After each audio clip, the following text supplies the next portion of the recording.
ছাত্রদল panel ঘোষণা করলো, এরপরে তো অস্বস্তি দূরীকরণের আর কোনো ওষুধ আমি জানা আছে না, আমার কাছে জানা নেই। অলরেডি বলে দেয়, শুনেন, আমরা এই রাকসুর জন্য হাসিনা থাকা অবস্থায় ছাত্রদল কর্মসূচি দিয়েছিল, আপনাদের তো ভুলে যাওয়ার কথা না। আমরা সবার আগে আনুষ্ঠানিকভাবে প্যানেল ঘোষণার উদ্যোগ নিলাম। আমরা তো আমাদের শিক্ষার্থীরা তো অনানুষ্ঠানিকভাবে ভোট চাচ্ছে, তো আমরা সখী আর কি কি করলে মন পাবো এটা আমি বুঝতে পারতেছি। সকল অংশীজনের অংশগ্রহণের মধ্যে দিয়ে একটি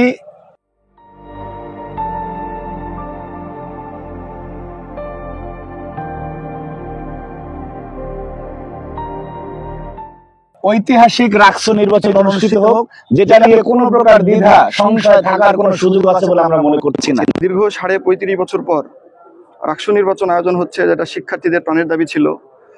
ছাত্রদল রাকসু নির্বাচনের জন্য বরাবরই সোচ্চার ছিল। আমরা এর আগে অনেকবার রাকসু নির্বাচনের দাবি জানিয়ে এসেছি। শিক্ষার্থীদের অধিকার দীর্ঘদিন বঞ্চিত করে রেখেছিল বিশ্ববিদ্যালয় প্রশাসন।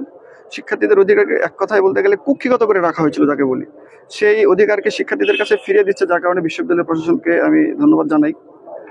ছাত্রদল সাধারণ শিক্ষার্থীদের প্রাণের দাবি রাকসু সাধারণ শিক্ষার্থীদের আশা আকাঙ্ক্ষার প্রতিফলন ঘটবে সে প্রত্যাশা আমি রাখি। শিক্ষার্থীদের প্রকৃত সাধারণ শিক্ষার্থীদের অধিকার আদায় এবং প্রকৃত সাধারণ শিক্ষার্থীদের কণ্ঠস্বরী হবে জাতীয়তাবাদী ছাত্রদলের রাকসু। আজ ছাত্রদল মনোনীত প্যানেলে আমাকে এজিএস পদে প্রতিদ্বন্দ্বিতার জন্য নির্বাচিত করা হয়েছে এবং আমি এখানে একটা খুশি এবং অবশ্যই খুশি অনুভব করছি, কারণ আমার যে দলে আমি বিশ্বাসী, দলের মতে বিশ্বাসী, মতাদর্শে ছাত্রদল আমাকে এজিএস পদে প্রতিদ্বন্দ্বিতা করার জন্য যোগ্য হিসেবে তারা মনে করেছে, বিধায় আমাকে এখানে দিয়েছে। আমি অবশ্যই চেষ্টা করব শিক্ষার্থীদের নিয়ে, তাদের ন্যায্য অধিকার, তাদের চাওয়া পাওয়া সবকিছু নিয়ে সামনে কাজ করার, এবং একজন নারী হিসেবে অবশ্যই আমি চাইবো নারীদের নিয়েও কাজ করার, তারা যাতে সামনে এগিয়ে আসে।